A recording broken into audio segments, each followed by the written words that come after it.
안녕하세요. 동네에서 철물점을 운영하고 있는 50대 남성입니다. 제가 상상하지도 못한 드라마 같은 일이 일어났지만 정작 주위 사람들에게는 말하기 어려워 여기에 이렇게 글을 쓰게 되었어요. 저희 가족은 어머니와 아버지, 그리고 저와 남동생, 이렇게 넷입니다. 항상 어머니와 아버지는 맞벌이를 하시느라 집에 늦게 들어오셨고 전 4살 차이 나는 동생을 보살피면서 살아왔습니다. 집에 돈이 많은 편도 아니었지만 돈이 없는 편도 아닌 그냥 지극히 평범한 가정에서 살아왔습니다. 하지만 대학교 등록금이라는 큰 돈은 어머니와 아버지께 부담이 되었죠.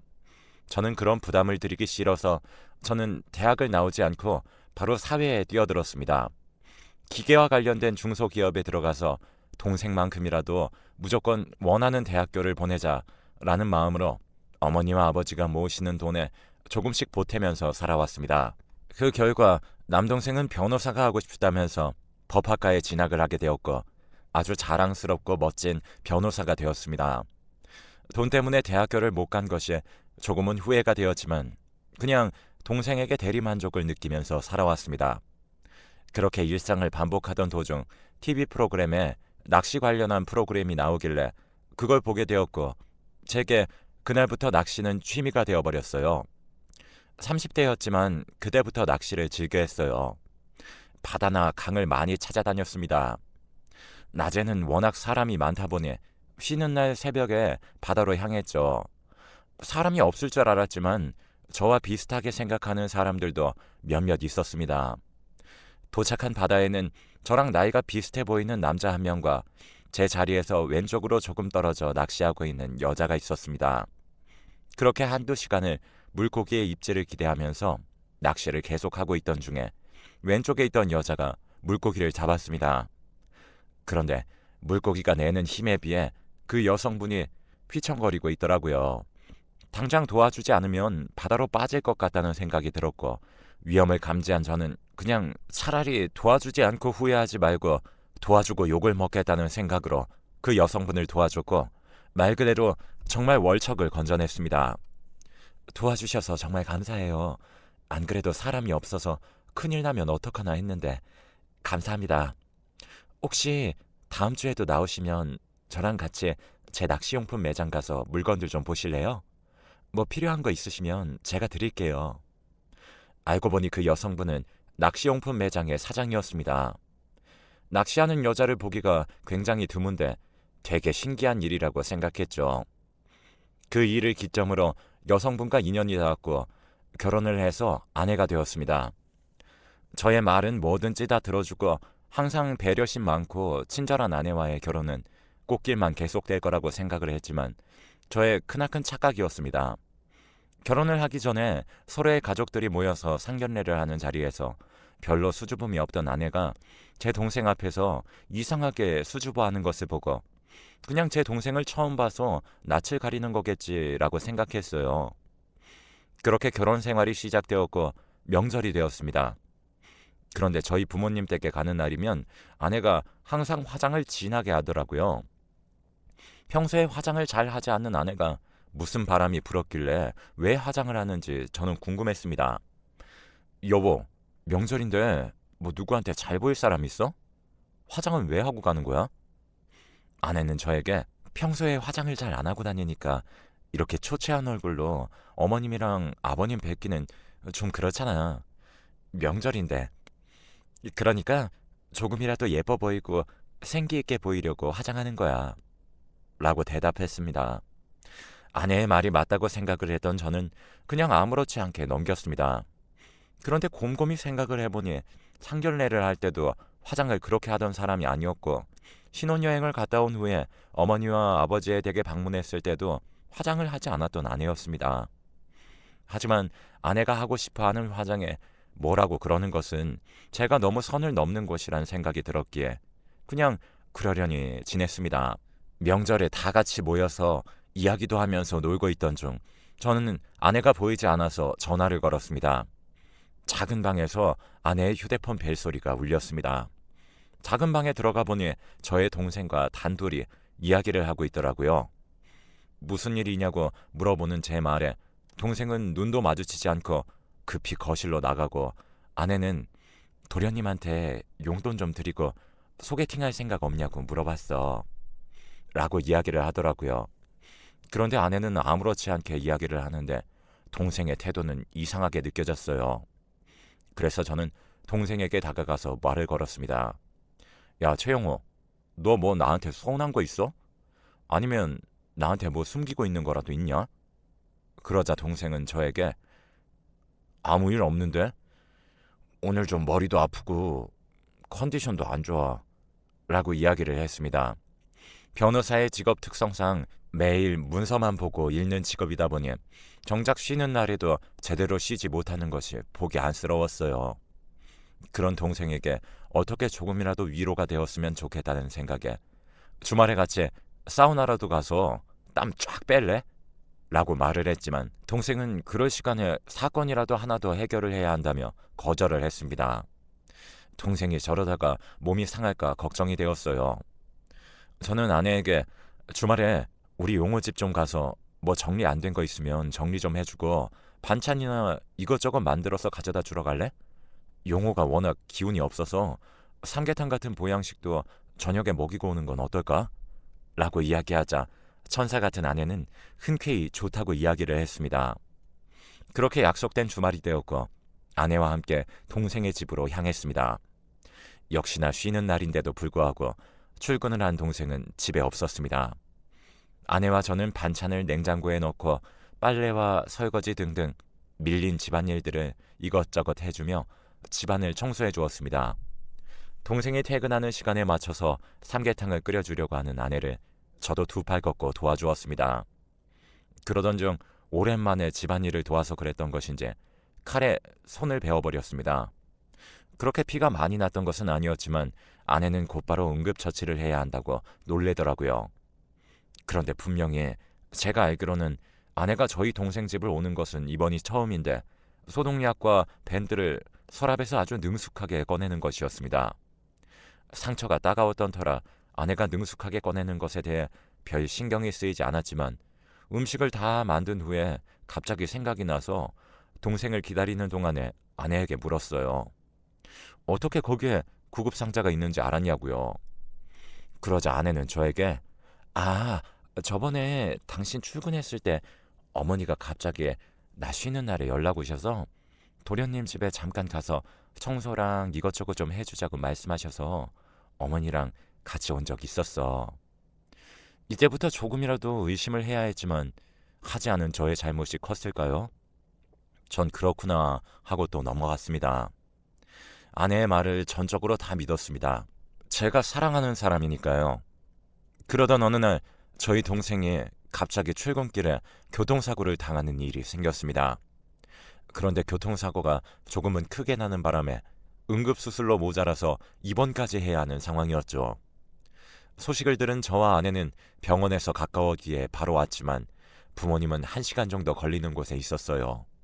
그래서 부모님이 병원을 오는 길에 동생의 집이 있기 때문에 부모님께 용호 그렇게 많이 다치지 않았으니까 걱정 크게 안 하셔도 돼요. 일단 아내랑 제가 용호 곁에 있을 테니까 어머니랑 아버지는 병원 오시는 길에 용호 집에 들려서 속옷이랑 여벌옷 좀 가져다 주세요. 라고 말씀을 드리자 어머니는 한동안 아무런 말씀이 없으시다가 갑자기 용호 집을 안 간 지 너무 오래돼서 기억이 안 나.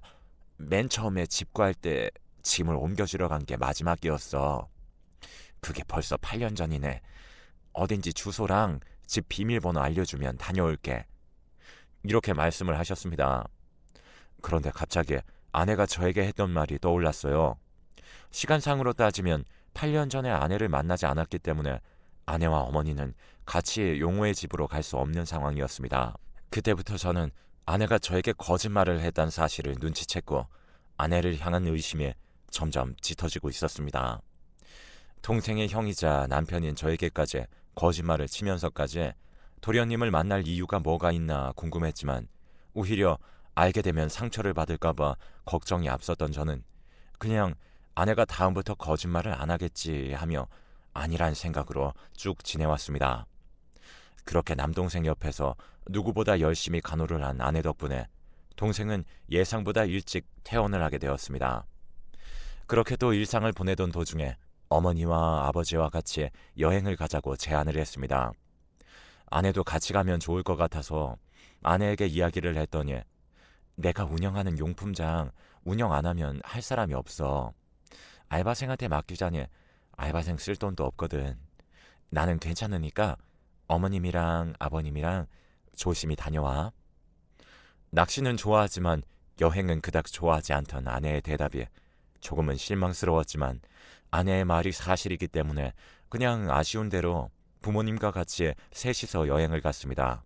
낚시를 하기 위해서 바다 쪽으로 숙소를 잡았고 여행을 가서도 낚시를 하며 좋은 시간을 보냈습니다.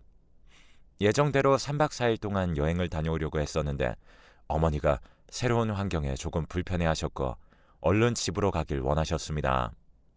일기예보를 보니 비도 계속 온다길래 차라리 그냥 집으로 가서 남은 돈으로 맛있는 걸 사 먹거나 돈을 더 모아서 또 여행을 가자는 생각으로 하룻밤만 자고 여행을 마쳤습니다.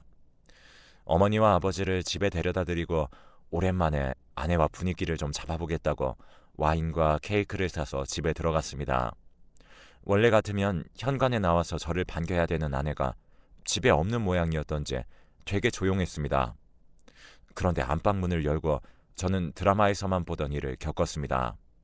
제 눈앞에 펼쳐진 광경이 믿기지가 않았어요. 남동생과 아내가 있었어요. 그 모습을 보자마자 누군가가 오한마로 저의 머리를 내려 찍은 듯한 느낌이 들었습니다. 보자마자 제가 지금까지 한 아내에 대한 궁금증과 의심 모두가 해결이 되었죠. 바로 남동생을 좋아해서 한 행동이라는 것이었던 거죠. 동생은 저에게 나중에 연락을 한다는 말만 남기고 황급히 집을 나갔습니다. 그렇게 아내와 둘만 남게 되었어요. 싹싹 빌지는 못할 망정 저에게 왜 벌써 왔어? 라는 말을 하더라고요. 아내의 그 말이 제게는 꼭 조금만 더 있다가 오지 라는 말처럼 들렸어요. 저는 아내의 말에 대답을 해주고 싶지 않았습니다. 지금 그게 중요해? 상황 설명부터 해야 되는 거 아니야? 너는 외동이라서 이럴 가족도 없겠지만 지금 난 너도 잃고 가족도 잃게 생겼잖아. 어떻게 된 일인지 솔직하게 토시 하나 틀리지 말고 다 이야기해. 저의 말을 들은 아내는 아무런 일도 없었다는 듯이 침착하게 식탁에 앉아서는 저에게 말을 했습니다. 당신이 생각하는 그런 거 아니야. 도련님이 너무 변호사 일이 힘들다고 나한테 술 좀 같이 먹어달라고 연락이 왔었어. 그래서 나도 맨 처음에는 당신 동생이니까 친하게 지내면 좋다고 생각을 해서 따로 만났지. 그런데 시간이 지나면 지날수록 도련님한테 의지를 하게 되는 거야. 솔직히 당신이랑 나랑 요 근래 제대로 마주보고 앉아서 밥 먹은 적 없잖아. 나도 여자고 나도 예쁨 받고 싶었어. 당신은 하나도 눈치 못 채고 그 부족함을 도련님이 채워줬어. 그래서 나도 모르게 마음이 갔던 거고. 그리고 오늘 내가 집으로 부른 이유는 당신이 알기 전에 끝내려고 그랬는데 지금 상황이 이렇게 되어버린 거야. 진짜로 도련님이랑 끝내려고 만난 거였으니까 도련님에게 뭐라고 그러지 마. 내가 잘못했어. 미안해. 지금 이 상황에서 손이 발휘되도록 빌면서 미안하다고 해도 모자랄 판에 제 동생 편을 들고 있는 아내가 정말 미웠어요. 사람의 마음을 어떻게 할 수 없다는 것을 충분히 알기 때문에 아내를 이해해 보려고 정말 노력했죠. 하지만 너무 미친 듯이 화가 났습니다. 전 양쪽 이야기 전부를 들어봐야 되겠다 싶었고 저는 집에서 황급히 나갔던 동생에게 전화를 걸어 지금 당장 우리 집으로 돌아오라고 이야기를 했어요.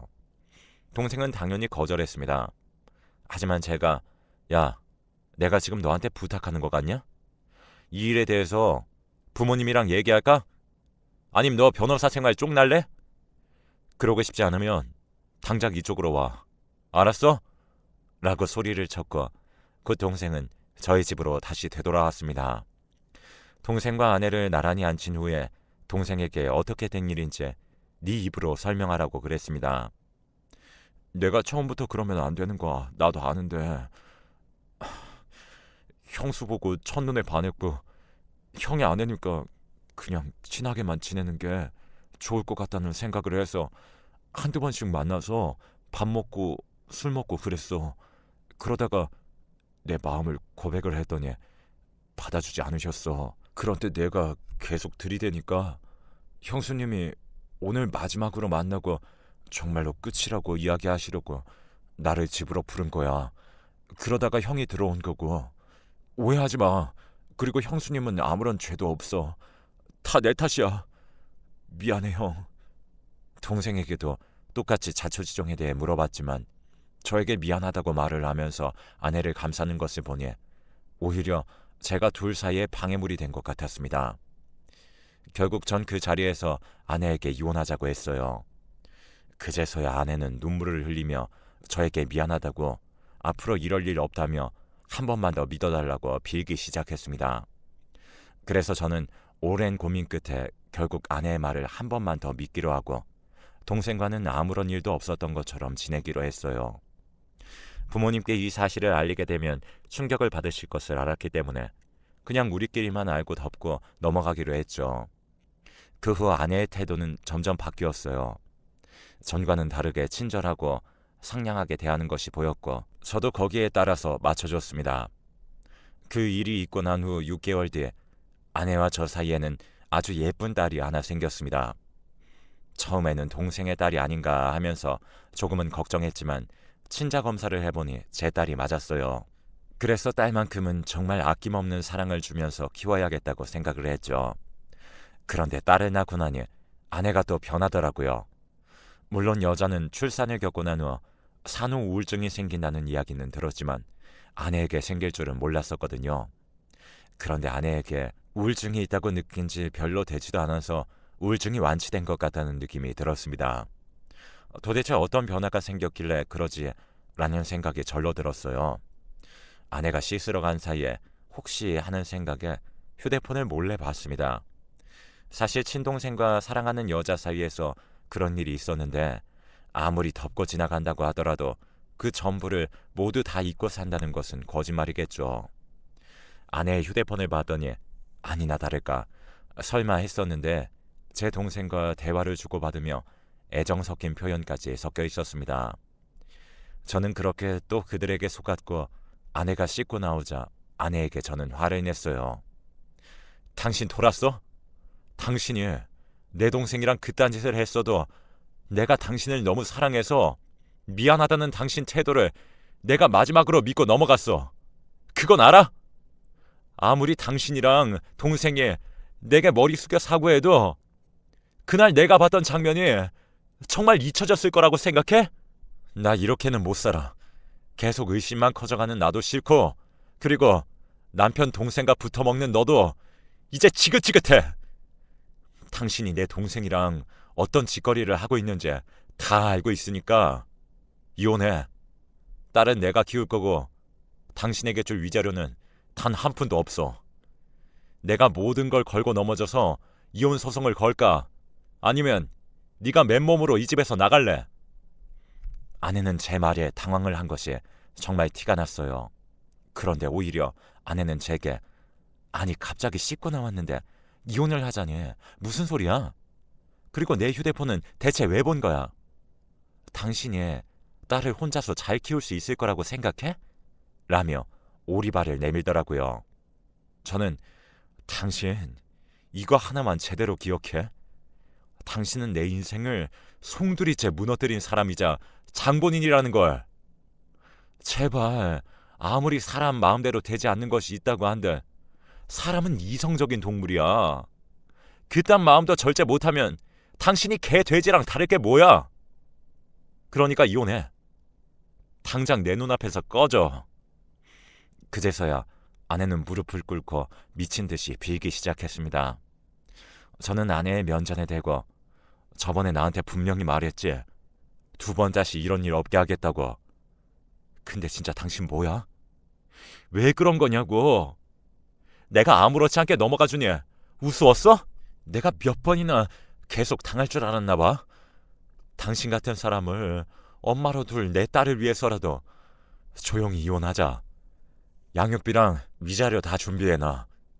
라고 매몰차게 말하고 집을 박차고 집을 나와 부모님 댁으로 향했어요.